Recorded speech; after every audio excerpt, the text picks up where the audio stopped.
Log in with Pay1 ID, pan card select करें। पहले आपको कूपन बाय करना होगा। दो तरह के कूपन अवेलेबल है, 107 एंड 72। 107 में फिजिकल कार्ड के साथ मेल पे सॉफ्ट कॉपी भी मिलेगी और 72 में कस्टमर को सिर्फ मेल पे सॉफ्ट कॉपी मिलेगी।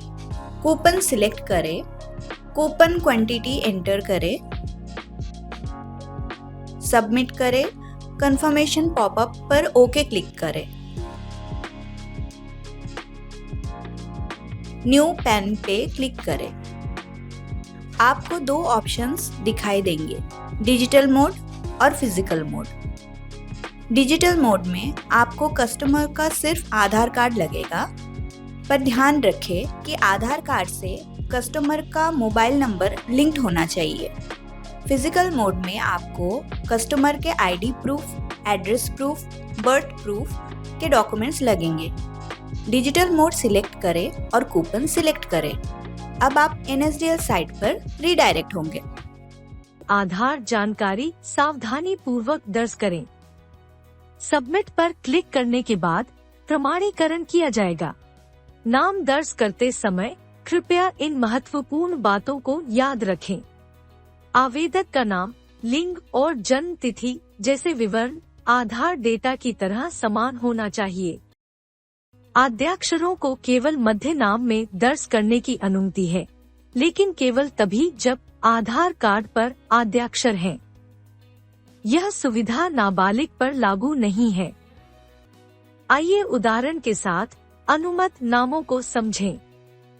कृपया सही संकेतों के साथ नामों को ध्यान से देखें।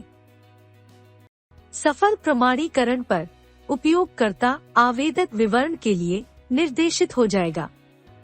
यहाँ पहले दर्ज किए गए विवरण देखे जा सकते हैं। आप उस नाम का उल्लेख कर सकते हैं जिसे आप पैन कार्ड पर मुद्रित करना चाहते हैं। यदि आप किसी अन्य नाम से जाने जाते हैं, तो कृपया इसका उल्लेख करें। इसके बाद उपयोगकर्ता को माता-पिता के विवरण पर निर्देशित किया जाएगा। आवेदक के पिता का नाम दर्ज करें। व्यक्तिगत आवेदन के लिए पिता का नाम अनिवार्य है और मां का नाम वैकल्पिक है। यदि कार्ड पर मुद्रित होने के लिए मां का नाम चुना जाता है, तो मां का नाम दर्ज किया जाना अनिवार्य है। हालांकि यदि कोई मां एकल माता पिता है, तो उपयोगकर्ता एकल मां विकल्प चुन सकता है और मां का नाम दर्ज कर सकता है। यहाँ भी आद्याक्षरों को केवल मध्य नाम फील्ड में दर्ज करने की अनुमति है।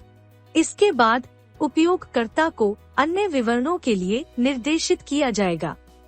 फिजिकल पैन या केवल ई पैन के बीच चुनें। यदि उपयोगकर्ता केवल ई पैन चुनता है, तो आपके आवेदन में दिए गए ईमेल आईडी पर केवल डिजिटल रूप से हस्ताक्षरित ई पैन भेजा जाएगा। यदि आय स्रोत वेतन या व्यावसायिक पेशा है, तो कार्यालय पता अनिवार्य है। आवेदन के अपडेट के लिए सावधानी पूर्वक टेलीफोन और ईमेल आईडी दर्ज करें। इसके बाद आपको AO कोड पर निर्देशित किया जाएगा, जिसे मूल्यांकन अधिकारी कोड के रूप में जाना जाता है। आधार पर आवासीय पते के अनुसार राज्य और शहर चुनें।